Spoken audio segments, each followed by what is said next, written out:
본 방송에서 제공하는 투자 정보는 투자 판단에 대한 조언입니다. 방송에서 제공하는 주식의 가치, 가격 상승 및 가격 하락에 대해서는 방송사에서 보장하지 않습니다.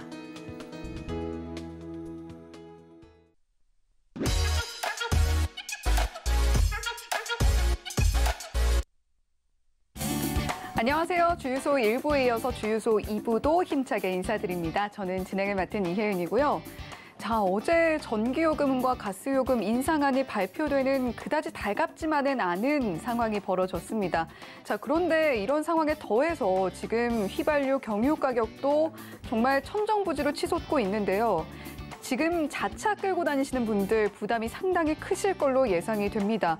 저희 주유소에서 보다 싼 정보로 가득 채워서 내 주식 계좌에서 빨간불 켜는 방법으로 수익을 내보시면 어떨까 싶고요. 자, 그리고 오늘 이런 기름값 관련한 이야기도 저희 머니트렌드에서 준비했으니까요. 방송 끝까지 함께 하시면서 주식에 유용한 정보들 오늘도 가득 충전해 가셨으면 좋겠습니다. 자, 그러면 오늘 마감 시황 먼저 함께 살펴보시죠.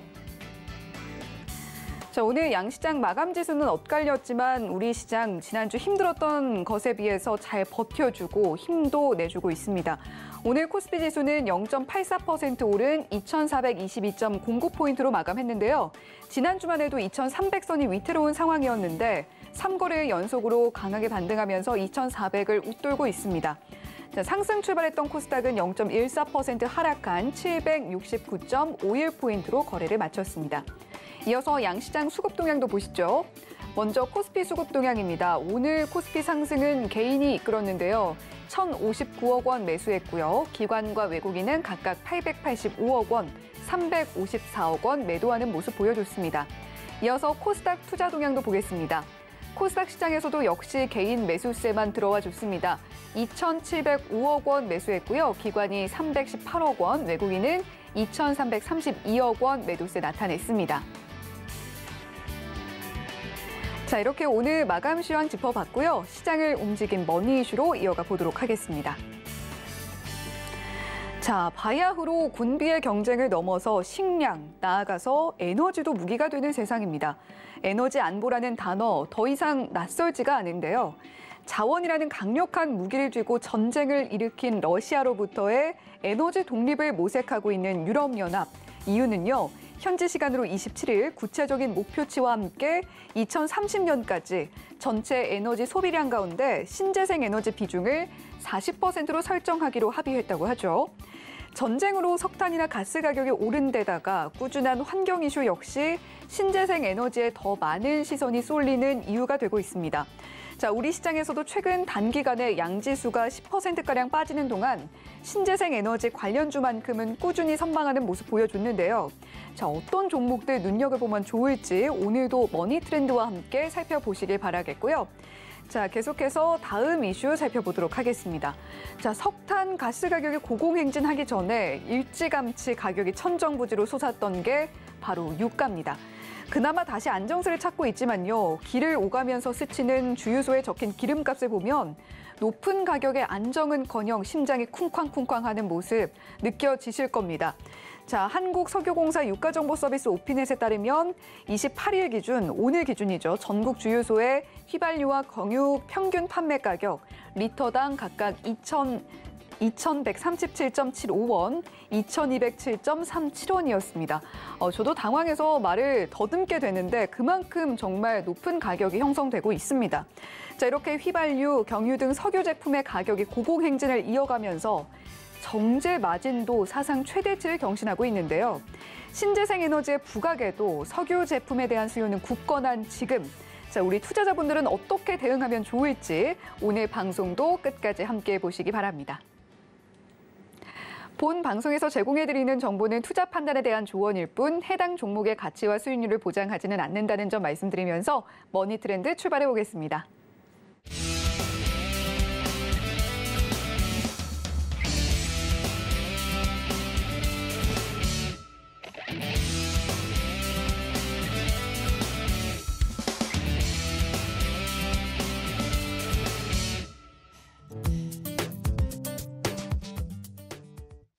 네, 매주 화요일은 투자의 정수 이정수 파트너와 함께하고 있죠. 옆에 나와 계십니다. 안녕하세요. 네, 안녕하세요.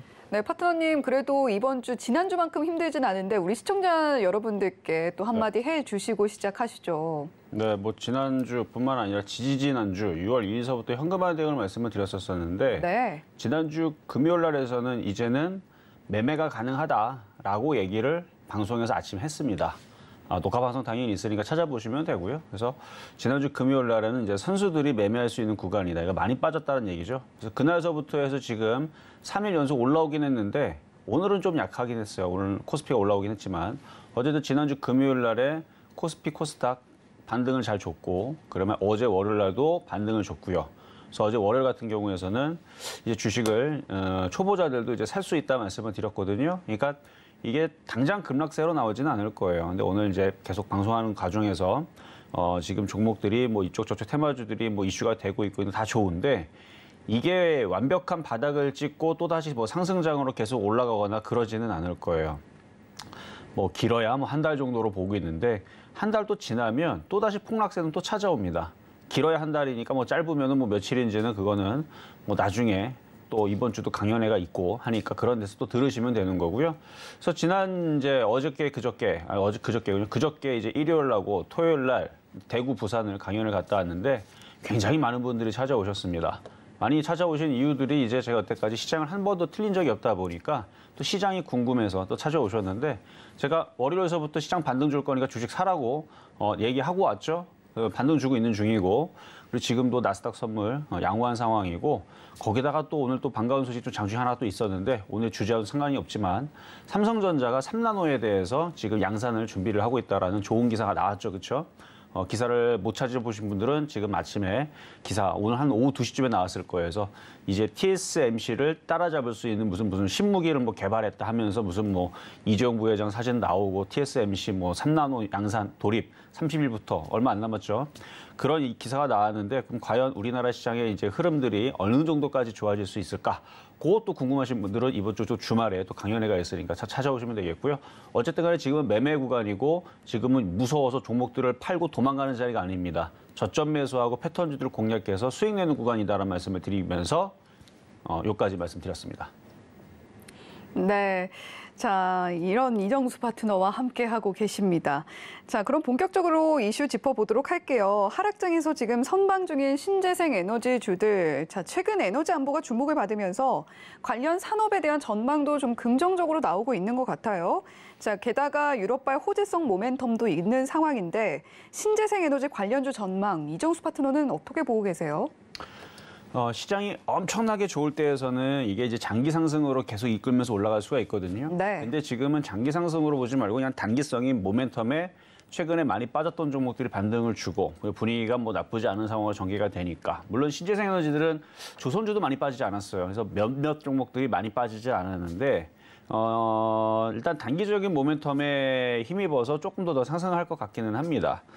일단은 뭐 앞서서 얘기하셨던 것처럼 지금 뭐 오늘 유럽 연합 EU에서 이제 신재생 에너지 비중을 확대하겠다라는 법안을 좀 채택을 하고 조금 더 좀 구체적인 좀 얘기들이 나왔는데 이 지금 유럽들이 제가 아침 방송에도 얘기를 좀 드렸지만 이 유럽에서 계속 그 독립을 하고자 에너지 독립을 계속 하고자 하는 부분들은 자꾸 러시아가 에너지를 가지고 이제 무기화를 계속 하니까 전 세계적으로 에너지뿐만 아니라 모든 필수 소비재뿐만 아니라 뭐 에너지부터 해갖고 곡물, 먹거리부터 해서 모든 것들이 다 지금 가격이 올라가고 있으니까 이제 각 나라들이 뭐 식량 안보에 대해서, 에너지 안보에 대해서 이런 부분들에 대해서 이제 생존에 대해서 생각하다 보니까 이제 이런 얘기들이 이제 계속 꺼지지 않고 계속 살아나는 것 같아요. 어쨌든 그래서 에너지 무기화에 대한 이제 러시아 때문에 이제 그런 부분들 때문에 지금 기사가 나왔던 부분들은 기존에 이제 발표는 32% 정도의 신재생 에너지 비중을 가져가려고 했었는데 8%를 좀 더해가지고 한 40% 정도까지 일단 올리겠다라는 부분이 얘기가 나왔는데 뭐 빌딩 같은 경우는 2030년도까지 신재생 에너지 사용 비중을 49%까지 뭐 늘려야 된다. 이런 이제 구체적인 목표를 또 제시도 하고 해서 지금 이런 이제 이슈로 인해서 우리나라의 그 신재생 에너지 관련주들도 그러니까 유럽들이 저렇게 나올 줄을 알고 좀 미리 알았던 것 같아요. 그러니까 최근 시장에서 급락했을 때도 따르지도 않고 올라가는데 근데 저번에도 얘기했지만 우리나라는 신재생하고 그렇게 맞는 나라가 아닙니다. 뭐 미국이라든지 뭐 유럽이라든지 뭐 몇몇 나라들은 1년 내내 뭐 며칠 빼놓고 거의 하루 종일 태풍과 같은 바람이 부는 동네가 있으니까 그런 데는 거기가 맞는 거고요. 그다음에 비가 잘 내리지 않고 태양광으로 너무 이게 더워도 안 된대요. 너무 더워도 이게 잘 저장이 되지 않고 효율이 떨어진답니다. 그래서 적당히 더우면서 날이 창창한 가뭄도 없고 가뭄이 아니죠. 그 장마도 없고 그런 나라에서는 태양광에 잘 맞을 거고요. 근데 우리나라는 지금 같은 이렇게 장마철에서는 태양광 같은 경우는 이제 적자가 나겠죠. 그래서 우리나라는 잘 맞지 않는데요. 그래서 그 다른 나라에서 이제 풍력이 잘 맞는 나라보다 우리나라는 평균 풍속이 많이 떨어지기 때문에 좀 사업성이 맞지 않는다 그러는데 근데 왜 자꾸 이렇게 움직이느냐? 기대감이죠, 뭐. 막상 시작하고 딱 뚜껑을 열어보고 한 5년, 10년 지나 보면 에이, 이거 갖고 안 되겠는데 우리나라 이거 맞지 않는다고 아마 다 또 엎을 것 같은 느낌은 듭니다. 결국은 저는 그래서 원전으로 갈 것 같기는 해요, 결국은. 그래서 뭐 SMR이라든지 소형 원전이라든지 다 이런 쪽으로 갈 것 같기는 한데 그래도 이슈는 되니까 이제 종목들이 좀 움직이는 거죠. 그리고 뭐 미국에서는 우리나라는 아니고 뭐 미국에서는 지금 백악관에서 바이든 행정부가 친환경 에너지에 대한 수단을 확장을 하겠다. 그다음에 기후 변화에 대해서 좀 대응을 하면서 이쪽에 가지고 이제 그런 이제 업체들과 협력도 하고 구체적인 또 해상 풍력 공급망을 또 만들기 위해서 또 재정 지원도 또 이루어지고 있고 뭐 그런 이제 필요한 특수 선박도 또 지금 지원 방안도 마련되고 그래서 구체적인 이제 미국과 유럽에서 이런저런 얘기들이 나오다 보니까 그냥 우리나라도 덩달아서 저쪽 애들이 뛰니까 우리나라도 그냥 같이 뛰는 그런 상황인 것 같습니다. 근데 이제 이 시장이 계속 올라가지는 않을 거예요. 뭐 길어야 한 달 정도로 보는데 한 달 내내 쭉 올라갔다가 또다시 또 폭락세가 또 나올 때에서는 그때는 좀 조심하시면 되지만 지금은 그렇게 크게 뭐 위험할 모양은 아니고요. 그래서 몇몇 종목을 좀 살펴보면 그래서 이제 그 태양광 하면은 아무래도 그 OCI를 좀 봐야 되겠죠. 그래서 OCI 태양광 폴리실리콘 가격도 지금 좀 이제 반등을 주고 있다고 하더라고요. 그리고 이 전고점을 돌파를 하고 거래가 좀 실리고 있고 요거는 누가 보더라도 지금 강세 흐름을 보여주고 있는 게 맞습니다. 그럼 이렇게 강세 흐름을 보여주면 갖고 있는 사람들은 굳이 겁먹어 갖고 일찍 팔 필요가 없어요. 그리고 얘가 지금 고점을 돌파를 하고 있으면 오히려 다른 그 태양광 섹터들 있죠? 그쪽에서 공략할 수 있는 종목들을 찾아서 매매를 하면 됩니다. 그래서 지금 요거 같은 경우는 지금 종고점을 돌파를 했으니까 관련된 물론 이쪽에 이제 좀 무거운 쪽은 OCI하고 하나솔루션인데 하나솔루션 이쪽인데 둘 다 일단 흐름은 좀 좋아 보입니다. 그리고 뭐 다행히도 우리나라 시장이 오늘 그게 크게 밀리질 않았고 근데 오늘 웃긴 게 오늘 장중에 아침엔 대비 지수가 살짝 밀렸거든요. 아주 살짝 많이는 아니고요. 코스닥이 1%까지 좀 밀렸다가 이제 마이너스 0.14로 이제 약포합으로 올려왔는데 아마 여러분들도 아마 그렇게 느꼈을 겁니다. 제가 그래서 개인 투자자들이 오늘 그렇게 느낀 것 같아서 오늘 신한수에도 그렇게 얘기했는데 오늘 종목들이 장중에 0.5% 빠진 거는 마치 5% 빠진 것 같은 느낌을 들었을 거고 여러분들이 그리고 1% 정도 빠지는 종목들은 마치 10%가 빠지는 것처럼 공포감을 느꼈을 겁니다. 그럼 이게 왜 그런 거냐? 여러분들이 요 앞전에 여기서 지수가 박살나니까 이때 급락했던 게 이제 바로 코앞에서 경험을 하다 보니까 조금만 빠져도 무서운 거예요. 그러니까 만약에 6월 2일서부터 해서 현금화 대응을 잘해가지고 지금 주식을 들어간 사람들은 하나도 안 무섭죠. 왜냐면 그동안 다른 사람들은 30%, 40% 박살났는데 뭐 이제 하나도 안 깨지고 있다 이제 들어가갖고 뭐 1, 2% 수익 났다가 1% 줄어들었다고 무슨 겁이 나겠습니까?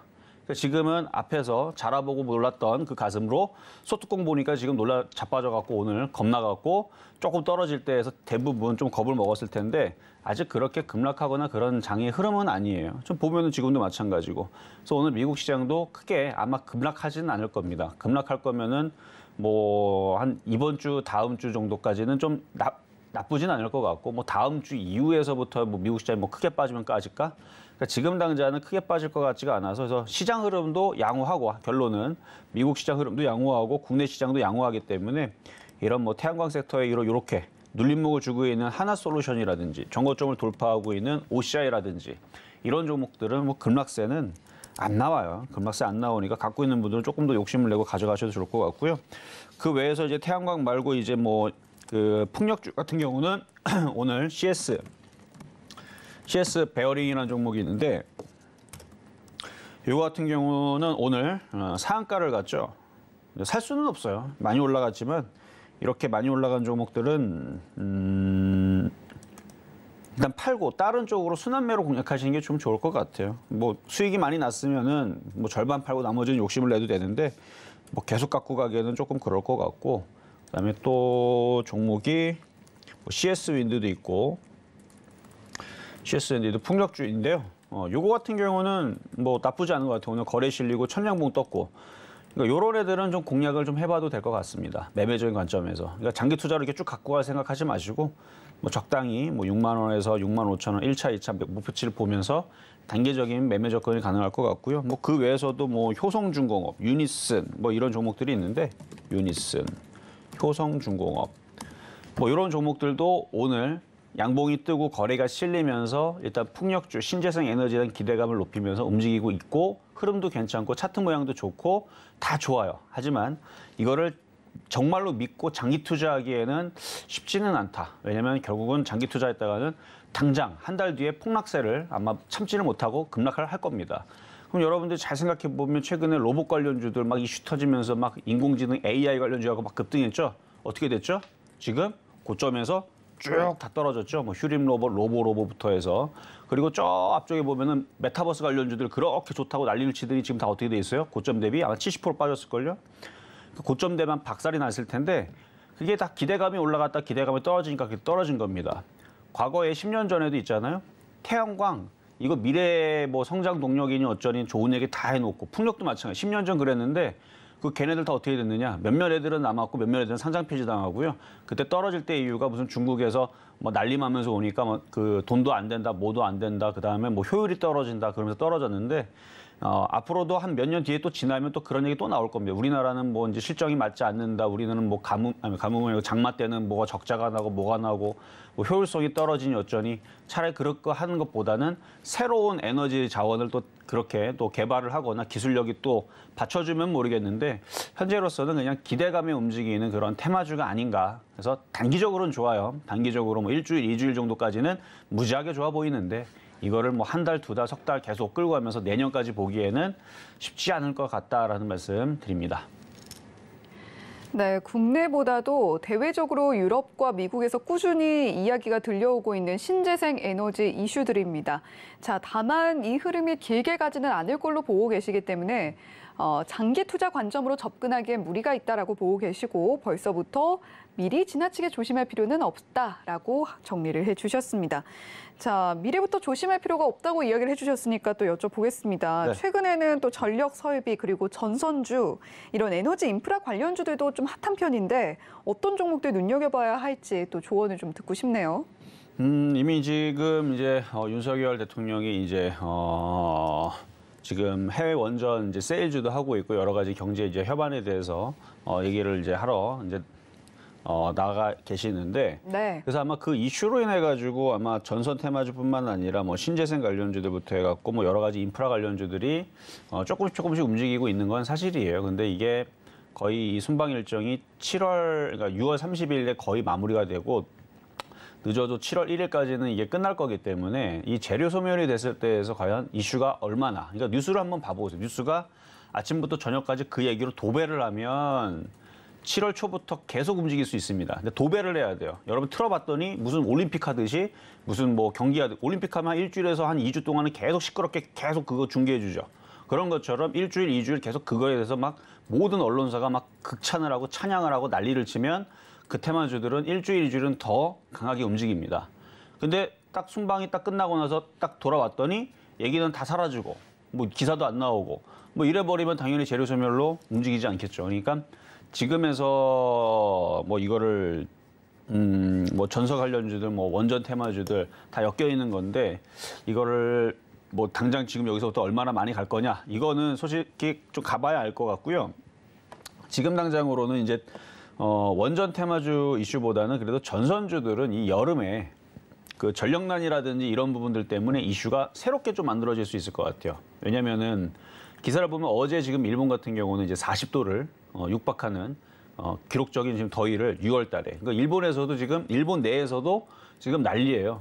7월도 아니고 6월 달서부터 벌써부터 더워가지고 난리인데 일본이 더우면 뭐 우리나라는 춥겠습니까? 조만간이 덥겠죠? 그렇죠? 이건 뭐 당연한 얘기잖아요. 네. 뭐 가끔가다 이런 얘기도 있어요. 예전에 뭐 유머인데 우리나라가 뭐 예를 들어서 뭐 아침 7시인데 그럼 일본은 몇 시냐? 뭐 차이가 많이 나겠어요? 안 나죠. 거의 안 나죠. 그렇죠? 네. 그런 것처럼 거의 같은 위도상에서 뭐 얼마나 차이 나요? 뭐 물론 뭐 몇 분 차이는 나겠죠. 뭐 정확하게 저는 모릅니다. 근데 거기서 거기란 말이에요. 그렇기 때문에 이제 일본이 40도이기 때문에 우리나라도 조만간에 이제 엄청 더워질 텐데 네. 그럼 여러분 더워지면 그럼 에어컨 안 틀 겁니까? 틀게 될 겁니다. 왜냐하면 그거 뭐 지금 뭐 전기세 올린다고 하지만 뭐 그렇다고 뭐 전기세 뭐 올린다 그래서 뭐 100만 원 내라 그래 뭐 1000만 원 내라 그래요. 그 정도는 아니란 말이에요. 뭐 차라리 그 아메리카노 뭐 2잔 안 먹고 말지. 그렇죠? 그거 안 먹으면은 전기값 나오거든요. 제가 볼 때는. 그러니까 전기는 어쨌든 쓰게 돼 있어요. 근데 뭐 예전에서 이제 뭐 블랙아웃이니 뭐니 뭐 이런 얘기들 이제 해가지고 이제 막 불안하게 만든 다음에 뭐 이렇게 하는 이슈들이 좀 있었는데 그 정도까지는 아니더라도 그러니까 과거에 그런 이슈가 있었다라는 얘기입니다. 근데 이제 그 대부분의 전기는 가정용 전기보다는 이제 산업용 전기가 월등히 많기 때문에 라는 거 그거는 이제 생략을 하고 어쨌든 이 전기에 대한 이슈 때문에 이제 그 원전을 더 지어야 된다라는 얘기가 다시 나오거나 아니면 전선 테마주들도 뭐 스마트 그리드라든지 아니면 또 이 전선 전력 이런 부분에 대해 이슈가 불거지게 되면 다시 원전 테마 이슈가 또 다시 살아날 수도 있을 것 같고 그렇지 않더라도 전선 테마주들도 같이 좀 덩달아 좀 더 생명이 좀 연장이 되면서 좀 강세를 좀 줄 수 있을 것 같은데 어쨌든 올해 이제 무더위가 시작이 되면은 그거에 대한 이제 그 전력 설비라든지 전선 테마주들은 한 번 정도는 더 움직이지 않을까. 그래서 관심 있게 계속 보시면 좋은데 근데 이렇게 얘기했다 그래서 지금서부터 이 종목들을 사가지고 어떻게 해보자. 라는 관점은 아니에요. 왜냐하면 이제 이슈가 이틀 뒤, 3일 뒤에 일단 원전에 대한 이슈가 재료 소멸로 끝날지도 모르고 아니면 동네방네에서 막 소문 나가지고 막 움직이면서 2주, 3주 정도 더 올라갈지는 모르겠는데 어쨌든 움직이게 되면 재료 소멸은 분명히 옵니다. 근데 저는 지금 공략을 해서 그 흐름을 계속 가져가라는 그게 아니고 지금 어떤 얘기를 지금 하고 있는 거냐면 어쨌든 올 7월이든 8월이든 무더위 때 한번 움직일 거라고 얘기를 한다라 그러면 지금 가격이 아니고요. 그러니까 지금은 그냥 관망을 하시고 나중에 폭락을 하면 지수가 지금은 제가 볼 때는 1차 바닥을 찍고 반등을 주는 거거든요. 근데 반등 주고 또 떨어지면 2차 바닥이 있습니다.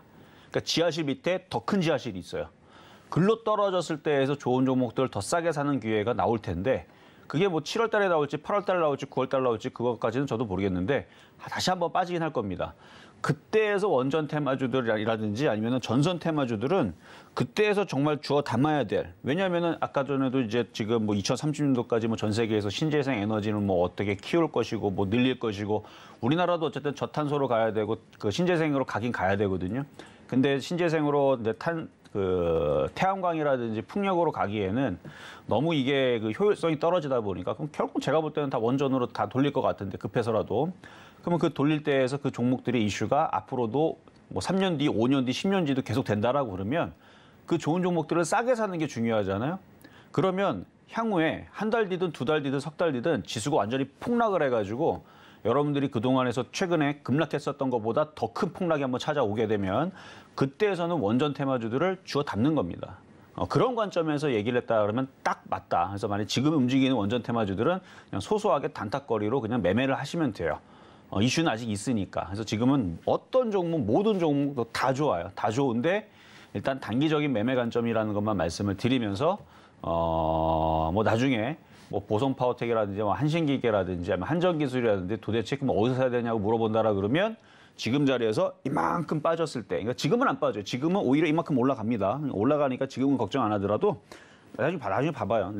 제 말이 맞나 틀리나. 나중에 정말 한 몇 개월 지나 보면 이게 갑자기 폭락해갖고 저 밑에 내려가 있는 그 섹터들의 그 종목들을 구경하게 될 텐데 그때 주워 담으면 큰 수익이 날 수 있는 종목이라는 말씀을 드리도록 하겠습니다. 네, 최근에 6월인데 왜 이렇게 밤까지 덥냐 하면서 잠설친 분들 많으실 겁니다. 그런 만큼 6월에 열대야가 찾아온 게 역대급이다라는 보도가 벌써 나오고 있는데요. 전선주 같은 경우는 폭염 때문에 추가로 부각받을 가능성이 있으니까 관심 갖고 보시면 좋겠다라고 이야기해 주셨고요. 다만 지수 흐름 그리고 재료 흐름은 함께 살펴보셔야 한다는 조언도 잊지 않으셨으면 좋겠습니다. 자, 이렇게 오늘 첫 번째 이슈 짚어봤고요. 두 번째 이슈로 이어가 보도록 할게요. 자, 지금 국제유가는 단기적으로 등락에 거듭하고 있는 모습인데, 자, 지금 정제 마진이 사상 최고치 행진을 이어가고 있습니다. 정유주가 부각이 되고 있는 이유인데 증권사에서는 국내 정유사들이 여전히 저평가가 되어 있다라면서 목표가도 올려잡고 있는데요. 정유주 업황은 어떻게 보세요? 저는 증권사들이 이렇게 계속 한 목소리로 이게 목표 가격 올려잡는다는 얘기 나오면 네. 거꾸로 하고 싶은 생각이 자꾸 들어요. 일단 의심의 눈초리로. 그렇죠. 그랬으면은 정말 오늘 그렇게 목표 가격을 상향을 하고 그랬으면은 오늘 대부분 다 10% 이상 급등이 나와야 되거든요. 근데 올라가긴커녕 하나도 안 올라갔어요. 자, 한번 차트를 보면서 말씀드려봅시다. 자, 먼저 GS부터 한번 보겠는데요. 자, 그런 얘기가 나왔으면은 왜 오늘 0.6%밖에 안 갔을까? 이게 뭐 수급이 지금 나쁘지도 않고 말 그대로 정말로 정제 마진 실적들이 좋아요. 뭐 실적들이 좋다는 얘기들이 지금 나와주고 있는 건 사실이니까. 그러면 오늘 아무리 못해도 예의상 5%는 올라가지고 내일도 한 예의상 5% 올라가지고 해갖고 한 토탈 한 10% 정도는 그래도 올려주는 그런 강세를 뭐 GS가 못 갔다라 그러면 SK이노베이션이라고 그렇죠? SK이노베이션이라도 얘라도 뭐 그렇게 10%라도 올라가는 모습을 보여주거나 뭐 얘가 못 갔다 그러면은 뭐 얘네들은 내일 간다 치더라도 그럼 S-오일이라도 뭐 급등이 나와야 되는데 뭐 그닥 그렇게 강하지는 않고 그래서 오늘 양봉이 아니고 도치 비슷하게 혹은 음봉 도치로 이렇게 마무리를 했는데요. 과거에 그 시멘트 관련주들도 그렇게 난리쳤던 적이 있죠. 뭐 조만간에 뭐 동이 날 것 같다, 뭐 난리를 치더만 결국은 그때가 고점이 돼가지고 쭉 떨어졌는데 오히려 지금 이렇게 뭐 실적이 좋은 거는 누구나 다 알죠. 그 실적이 좋은데도 불구하고 못 가고 있는 것은 괜히 개인 투자자들을 사라고 좀 떠미는 것 같은 느낌이 들어서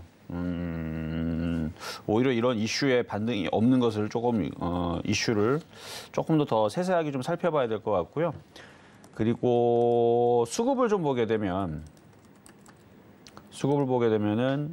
지금 S-오일도 그렇고 SK이노베이션도 그렇고 그 증권사 레포트에 강하게 사는 게 아니고 그렇게 큰 변동이 없어요. 뭐 이게 지금 SK이노베이션 같은 경우는 연기금하고 투신하고 기관들은 뭐 내리 열심히 계속 매도 중에 있고 GS는 오늘 오히려 개인들만 사고 하나도 안 샀네요. 그러니까 이런 식으로 지금 수급도 그렇게 크게 강하게 매수가 들어오는 부분이 없다 보니까 이런 좀 수급을 체크하면서 좀 보시는 게 좋을 것 같은데 어쨌든 뭐 정제 마진 그렇죠. 뭐 여러분들 이제 유가 지금 뭐 저 같은 경우는 그게 차를 뭐 자주 몰거나 그러지 않아서 저 같은 사람들은 타격이 없어요. 왜냐면은 제가 그거를 뭐 자동차를 뭐 끄는 업을 하는 게 아니기 때문에 하지만 그 업으로 이제 생계를 하시는 분들은 특히 화물이라든지 뭐 택배라든지 이쪽은 굉장히 지금 힘들다는 얘기가 많이 나와주고 있는데 그래서 지금 택배업이라든지 화물이라든지 운송 제가 저번에도 한번 얘기했지만 뭐 귤이라든지 아니면은 뭐 옥수수라든지 뭐가 됐든 간에 이거를 운송하는 데 있어서 당연히 기름이 필요하잖아요. 그러면은 이게 다 가격이 올라가게 되면 물가가 올라가게 되고 이게 다 올라가게 돼 있어요. 여러분 잘 아시겠지만. 그래서 지금 뭐 기름 가격이 전국 뭐 평균 가격이 많이 올라갔다 그러는데 혹시 아나운서님도 지금 차를 몰고 계시나요? 저는 종종 부모님 차만 운전을 하고 있습니다. 종종? 네. 그러면 별로 타격은 받지 않으시겠네요? 네, 저는 일단 전반적으로는 뚜벅이인지라. 그러면 기름 가격이 그러면은 지금 평균 아까 전에 말씀하신 2,100원대인데 네네. 최고 좀 비싼 데가 좀 얼마 정도 되시는지 아세요? 한 2,800원에서 3,000원 정도 되지 않을까요? 아시는 것 같은데 잘 찍으신 것 같아요. 네. 맞아요. 한 그 정도 되는데 한 3,200원에서 3,300원까지 올라왔더라고요. 그래서 너무 비쌉니다. 이 가격이 이게 IMF 때도 2,000원대 넘을 때 막 그랬었던 것 같은데, 그렇죠? 그때 막 그랬었던 것 같은데 그때보다도 좀 점점 이것도 지금 나라에서 세금을 지금 줄이고 해서 이 정도라 그러는데 그래요. 그래서 어쨌든 정제마진 뭐 폭리를 취하고 있다라는 기사가 나오면서 네. 그래야 되나 뭐 할 말은 많은데 어쨌든 저는 만약에 주식을 공략한다라 그러면 지금 이쪽보다는 다른 쪽으로 하시는 게 좀 안전할 것 같고요. 여러분들 알지만 뭐 저도 기사를 보면서 유가가 상승을 하면 상승하는 대로 바로 반영을 하죠. 그리고 유가가 하락을 하면 그 정유사에서 뭐라 하는지 여러분들도 기사를 보시면 알겠지만 이전에 비쌀 때 사온 기름이 있어가지고 비싸게 못 판다라 그래요. 그리고 올라갈 때는 그새 또 기름 다 팔았나 봐요, 그렇죠? 다 팔았는지 기름을 비싸게 샀기 때문에 또 이제 못 판다 싸게 못 판다라고. 네. 그래서 이거를 뭐 어떻게 할 수 있는 뭐 방법이 저는 모르겠어요. 나라에서 이제 하는 일이라 어쨌든 그런 이유든 저런 이유든 실적은 확실히 좋아요. 근데 여러분들이 실적을 보고 주식을 한다? 실적 좋을 거였으면 벌써 IT주들은 작년하고 재작년에 폭등을 했었어야 되는 거죠. 제가 그래서 계속 여러분들한테 실적 보고 주식하지 말아라. 실적은 언제 먹히는 거냐면요. 상승장이나 주가가 가만히 있어서 알아서 올라갈 때. 그냥 말 그대로 발가락으로 엔터를 쳐가지고 대충 아무거나 사도 막 올라갈 때 있죠. 그럴 때는 뭐가 됐든 간에 아무 이유도 없던 애들도 올라가는 겁니다. 그리고 주가가 너무 많이 빠질 때, 생각보다 너무 많이 빠질 때, 예를 들어서 막 삼성전자가 5,000원 가고 막 포스코가 1,000원 가고 너무 많이 빠져가고 말도 안 되게 빠졌다. 그러면 모든 종목들이 다 올라가거든요. 다 올라가는데 그것도 실적까지 좋대. 그러면 그런 애들이 더 폭등을 하는 겁니다. 근데 장이 나쁠 때거나 장이 급락할 때에서는 실적도 안 먹히고요. 수급도 안 먹히고 아무것도 먹히질 않아요. 그럼 이 얘기가 무슨 요점인지를 여러분 생각해 본다라 그러면 지금 정유사가 뭐 실적이 좋니 어쩌니 여기에 속지 말고 그래서 정말 좋으면 기가 외국인들이 사든지 아니면은 그런 이슈에 폭등을 해주는 모습을 보여주면 어느 정도 반이라도 믿어줄 텐데 오히려 그런 얘기에도 하나도 반응을 안 하는 거 보니까 조금 의심을 해보면서 좀 관망의 의견을 저는 좀 내도록 하겠습니다. 네, 정말 요즘에 차 몰고 다니시는 분들 신음소리가 계속해서 들려오는 것 같은 요즘 시기인데, 자, 물론 이정수 파트너님 실적은 좋겠지만 실적만으로 움직이지 않는 요즘 우리 시장이다라고 이야기를 해주셨고, 자, 정유주 관련 종목들 보기보다는 다른 종목 보는 게 좋겠다라고 이야기를 해주셨습니다만, 자, 그럼에도 불구하고 관심 갖고 계신 분들 계실 거거든요. 그런 분들 위해서 정유주 내에서 그나마 좋게 보고 계신 종목 어떤 게 있는지 또 그래도 짚어주시죠. 정유주 내에서요? 네. 정유주 내에서 뽑는다 그러면 아까 얘기했었던 종목들 다 일단은 그래도 많이 빠져 있는 상황입니다. 많이 빠져 있는 상황이니까 뭐 접근하는 거는 뭐 나쁘지는 않아요. 아까 다시 한번 차트를 보면 GS 같은 경우도 지금 고점에서 좀 많이 빠졌죠. 많이 빠진 상태고 이 정도에 있는 상황이라면 뭐 제가 이거를 조금 의심을 해본다라 그랬지 이게 뭐 갖고 있는 사람들이 못 올라오니까 뭐 그런 얘기는 아니에요. 지금 외국인들이 지금 사주고 있으니까 수급을 잘 살펴야하는 얘기고. 그래서 만약에 외국인들이 계속 팔아댄다 그러면 접근하려는 사람들은 접근하지 말고 관망을 해주시라는 얘기고요. 딱히 정유주보다는 지금 이것보다 더 많이 빠진 섹터들이 많은데 지금 뭐 방산주도 있고 그 다음에 뭐 제약바이오 쪽도 있는데 제약바이오는 중간중간에 폭탄 맞고 급락하는 애들이 많이 보이더라고요. 그래서 제약주는 좀 위험할 것 같고 뭐 IT 섹터 같은 경우도 아까 전에도 지금 삼성전자가 3나노 성공했다고 얘기 나오면서 양산을 조만간에 돌입한다고 얘기 나오죠. 그럼 반도체 장비주들부터 해서 뭐 이런 애들 그다음에 뭐 6G부터 해갖고 뭐 이런 애들 그다음에 AI 얘기도 지금 기사화하고 있는 것 같고 뭐 그것뿐만 아니라 지금 테마도 많아요. 그래서 지금 꼭 굳이 정유주를 해야 된다라 그러면 이렇게 하세요. 전체 비중이 여러분 한 1억이 있으면 한 1,000만 원 정도만 혹시나 모르니까 움직일지도 모르니까 1,000만 원 정도 10% 정도는 사시는 건 괜찮을 것 같은데 GS를 사든 SOE를 사든 SK노베이 사든 많이 빠졌으니까 사는 건 괜찮은데 여기다가 크게 자금을 투자하는 것은 일단은 이슈가 나왔으니까 확실하게 거래가 들어오면서 기가 외국인들이 사면서 끌어올리는 거를 확인을 하고 해도 늦지 않을 것 같아서 일단은 저는 좀 약하게 SK이노베이션, GS, S51 고놈이다. 그래서 다 똑같이 분할로 그러니까 1억 중에 300 사면 되겠네요. 이런 식으로 좀 약하게 조금 한번 공략을 해보시는 건 저는 괜찮아 보인다 말씀을 드리겠습니다. 네, 주요 종목들은 이전에 다 짚어주셨고 일단 수급은 잘 살피셔라라고 조언을 해주셨습니다. 전체 자금의 한 10% 안쪽으로 비중을 실으시는 게 좋겠다는 말씀도 해주셨으니까요. 잊지 말고 이것도 꼭 참고하셔서 투자에 진행을 해보시면 좋겠습니다. 자, 이렇게 이정수 파트너와 함께 머니 이슈 짚어봤는데요. 샵 0082번으로 이정수라고 보내주시면 저희가 이정수 파트너의 노란 톡방 참여할 수 있는 참여 링크 안내를 해드리고 있습니다. 또 하단에 나오고 있는 QR코드도 보이실 텐데요. 이 QR코드 휴대폰으로 사진 찍듯이 카메라 앱 켜셔서 갖다 대기만 하시면 역시 인터넷 주소 연결되는 부분 확인하실 수가 있을 테니까요. 자, 주소 클릭하셔서 역시 노란 톡방 입장하실 수 있습니다. 두 가지 방법 모두 활용하셔서 이정수 파트너와 함께 자, 이런 시장 함께 견뎌보시고 또 이겨내 보셨으면 좋겠습니다. 자, 그러면 이제 머니 섹터 코너로 이어가 볼 차례인데요. 자, 오늘 머니 섹터는 어떤 섹터로 가지고 와 주셨을지 지금 바로 만나보겠습니다.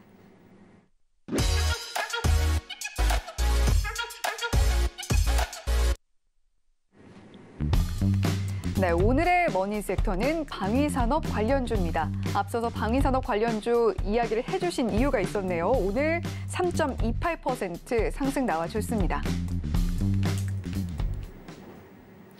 네, 방금 정유주 이야기 하시면서 방산주들도 지금 괜찮다라고 살짝 흘려주셨잖아요.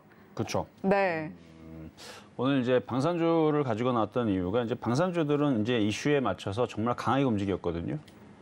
그러니까 정유주들은 오늘 호재 지수가 나왔으면 아니 정제 마진이 그렇게 좋은데 작년 대비 그렇게 좋다 그랬는데 꼼짝도 안 하니까 조금 의심이 들었지만 근데 이쪽에 있는 방산주들은 오늘 이슈에 맞춰가지고 잘 움직였고 그리고 얼마 전에 이제 누리호가 이제 성공리에 발사가 잘 됐죠.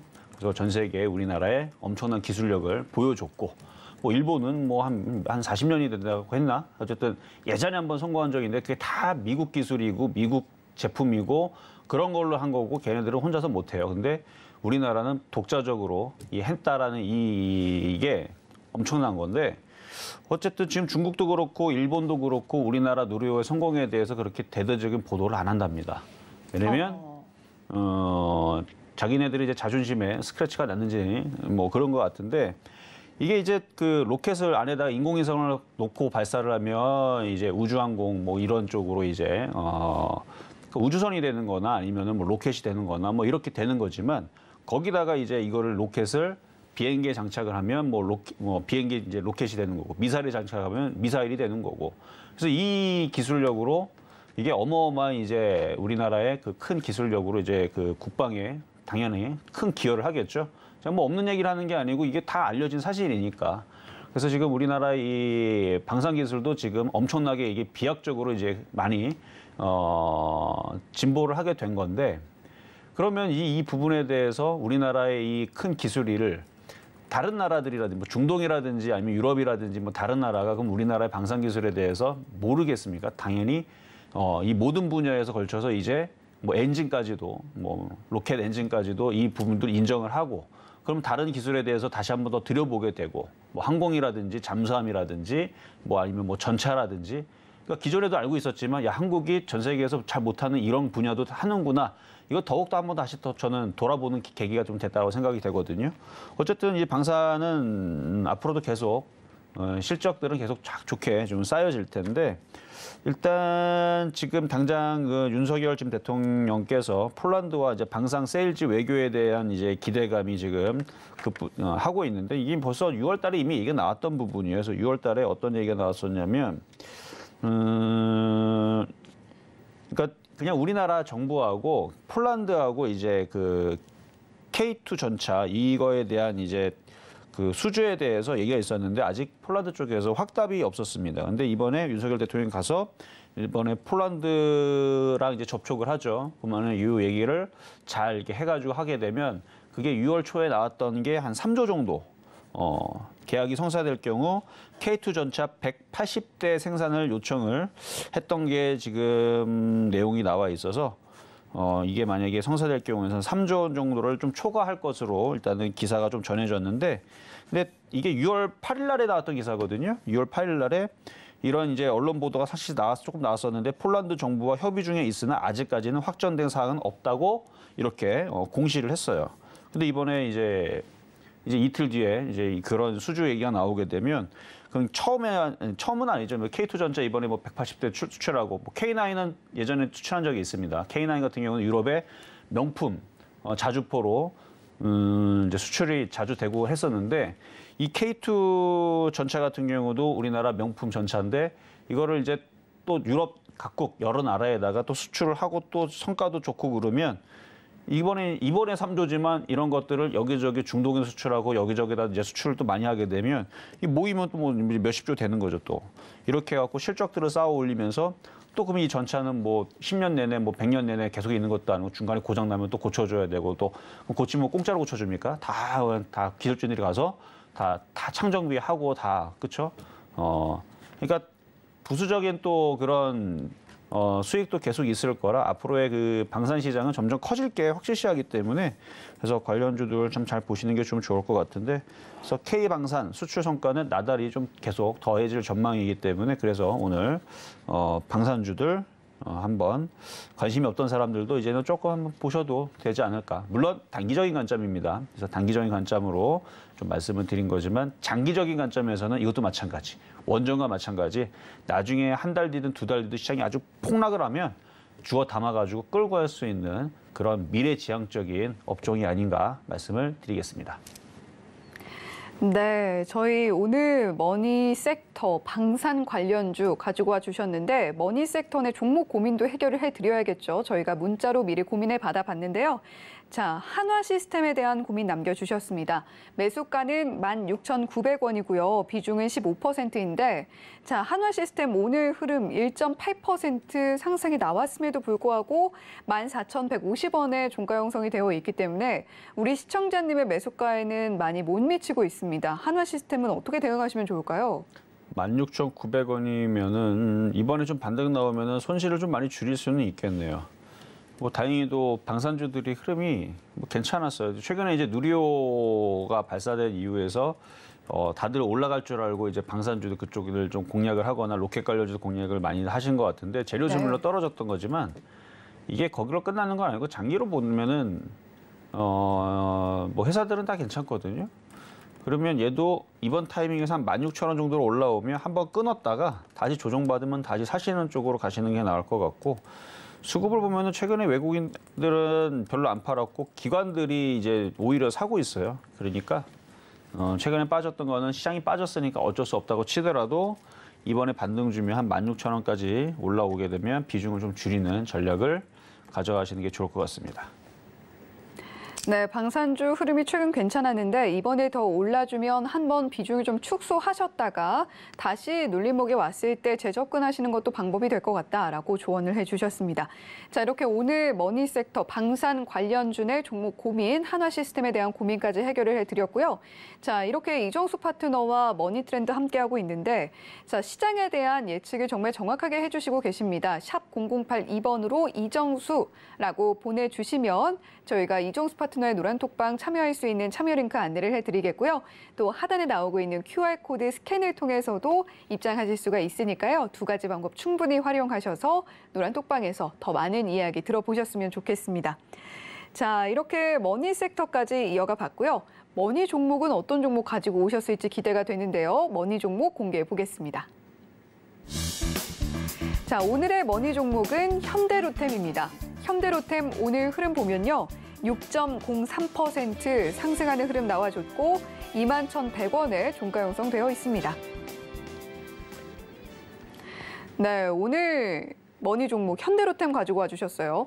네, 많은 사람들이 방산주들을 잘 안 보시더라고요. 근데 방산주들이 오히려 IT에 대한 전망이 저는 불투명하다고 보거든요. 물론 상단도 양산했다 그러니까 한번 뚜껑을 한번 열어보고 실적도 이제 앞으로 좀 기대를 해보겠는데 아직 그 양산에 돌입하겠다라는 기사가 어느 정도 좀 먹히고 정말 실적이 얼마나 좋아? 왜 경기 둔화로 가고 있으니까.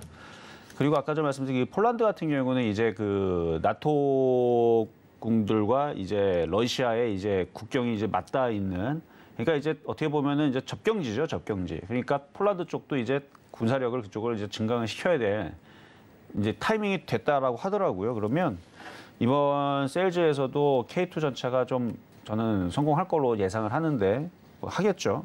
이슈들은 그렇게 있고 아마 그쪽 업종에 있는 분들도 그렇게 될 거라고 예상. 이건 뭐 어떻게 될지 모르지만 아직 결과가 나온 건 아니지만 좋은 결과가 있을 거라고 예상이 되고 과거에 K9 전체 같은 경우도 처음에 뭐 폴란드뿐만 아니라 뭐 이쪽 저쪽 이제 유럽 쪽에 몇 군데 이제 수출을 하고 나서 반응이 좋았고 그래서 이제 명품 전차로 잘 팔리고 있는 상황인데 K2도 저는 K2 전차도 당연히 좀 잘 팔릴 거라 생각을 하거든요. 그래서 방산주들의 흐름이 이제는 조금 이제 그 수출주로 이제 다시 봐야 되는. 그러니까 지금까지는 수출주가 맞았는데 반도체나 조선주나 뭐 이런 것만 뭐 2차 전지나 이런 것들만 이제 수출주로 이제 많이들 이제 보시고 그랬는데 이제는 방산 규모들이 점점 커져가지고 우리나라 이제 못 만드는 게 거의 없잖아요. 뭐 맘만 먹으면은 이제는 전투기도 이제 잘 만들어내고 있고 뭐 조만간에 이제 전투기도 이제 그 엔진이 지금 거의 이제 조립이 아니고 이제 테스트도 거의 끝났다고 하더라고요.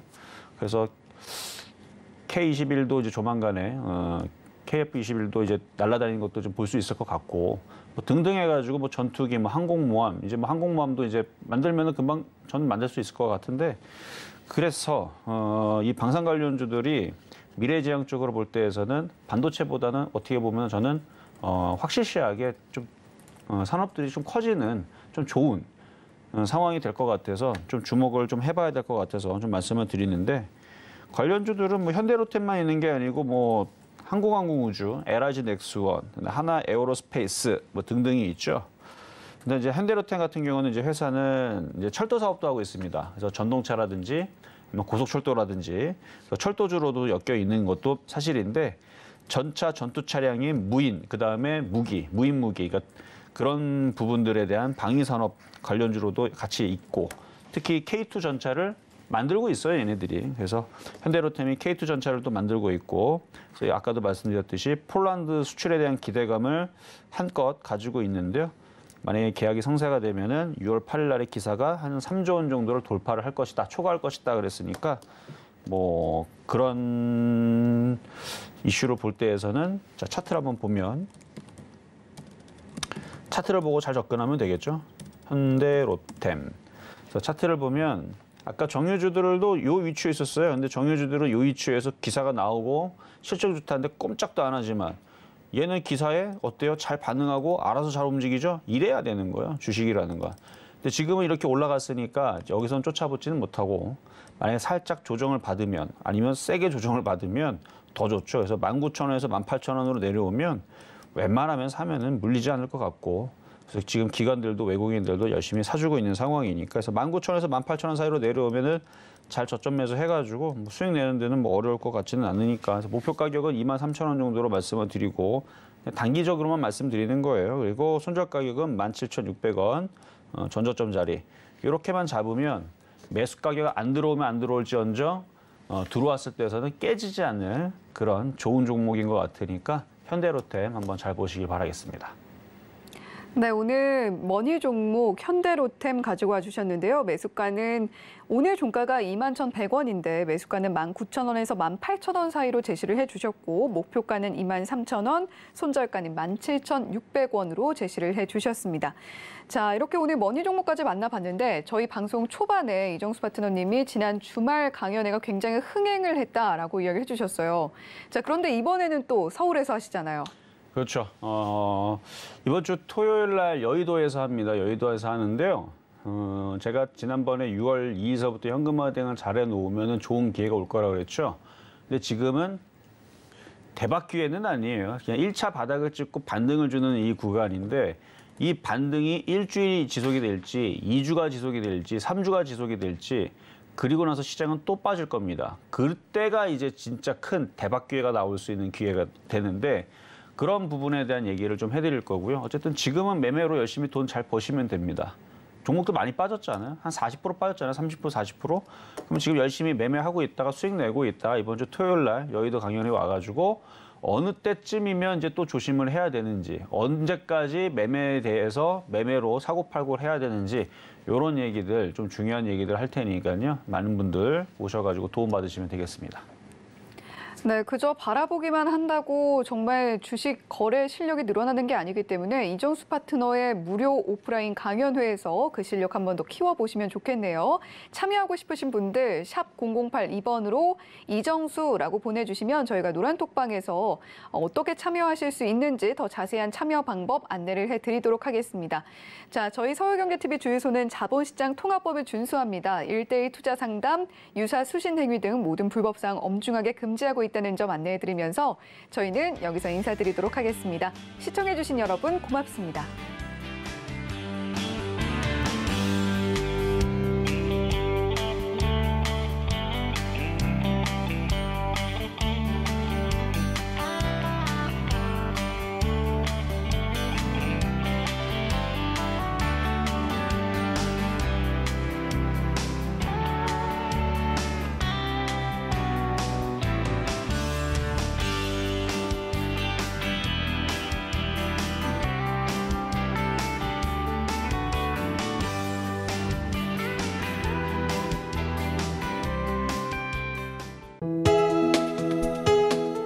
본 방송에서 제공하는 투자 정보는 투자 판단에 대한 조언입니다. 방송에서 제공하는 주식의 가치, 가격 상승 및 가격 하락에 대해서는 방송사에서 보장하지 않습니다.